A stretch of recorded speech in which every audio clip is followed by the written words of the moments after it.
రాసిన మొదటి పత్రిక 4వ అధ్యాయం. ప్రియులారా, అనేకులైన అబద్ధ ప్రవక్తలు లోకములోనికి బయలు వెళ్లి ఉన్నారు గనుక ప్రతి ఆత్మను నమ్మక ఆయా ఆత్మలు దేవుని సంబంధమైనవో కావో పరీక్షించుడి. యేసుక్రీస్తు శరీరధారి అయి వచ్చనని ఏ ఆత్మ ఒప్పుకొనునో అది దేవుని సంబంధమైనది. ఏ ఆత్మ యేసును ఒప్పుకొనదో అది దేవుని సంబంధమైనది కాదు. దీనిని బట్టియే దేవుని ఆత్మను మీరు ఎరుగుదురు. క్రీస్తు విరోధి ఆత్మ వచ్చునని మీరు వినిన సంగతి ఇదే. ఇదివరకే అది లోకములో ఉన్నది.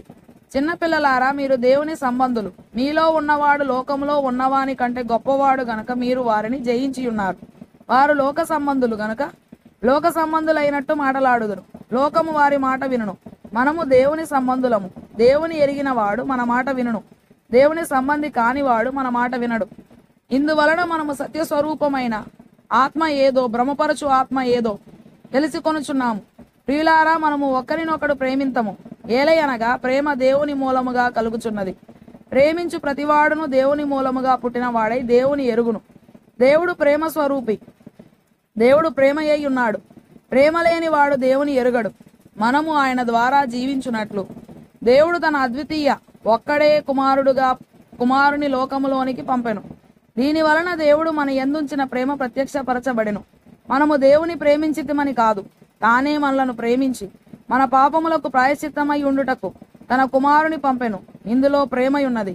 ప్రియులారా, దేవుడు మనలను ఇలాగు ప్రేమింపగా మనం ఒకరినొకడు ప్రేమింపబద్ధులమై ఉన్నాము.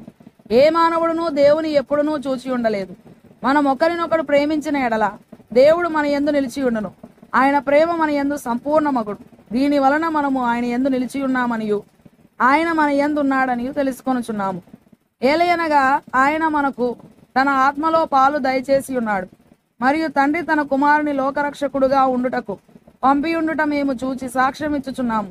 యేసు దేవుని కుమారుడని ఎవడు ఒప్పుకొనునో వానిలో దేవుడు నిలిచి ఉన్నాడు. వాడు దేవుని యందున్నాడు.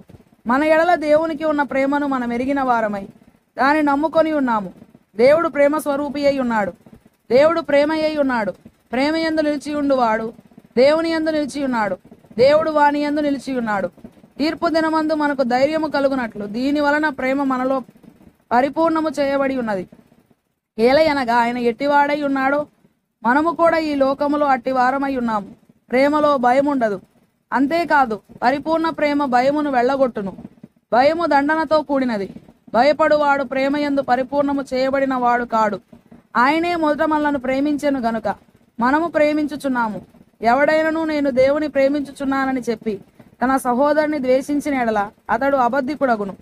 తాను చూచిన తన సహోదరుని ప్రేమింపని వాడు తాను చూడని దేవుని ప్రేమింపలేడు. ఎట్లు ప్రేమింపగలడు? దేవుని ప్రేమించువాడు తన సహోదరుని కూడా ప్రేమింపవలనను ఆజ్ఞను మనం ఆయన వలన పొంది ఉన్నాము.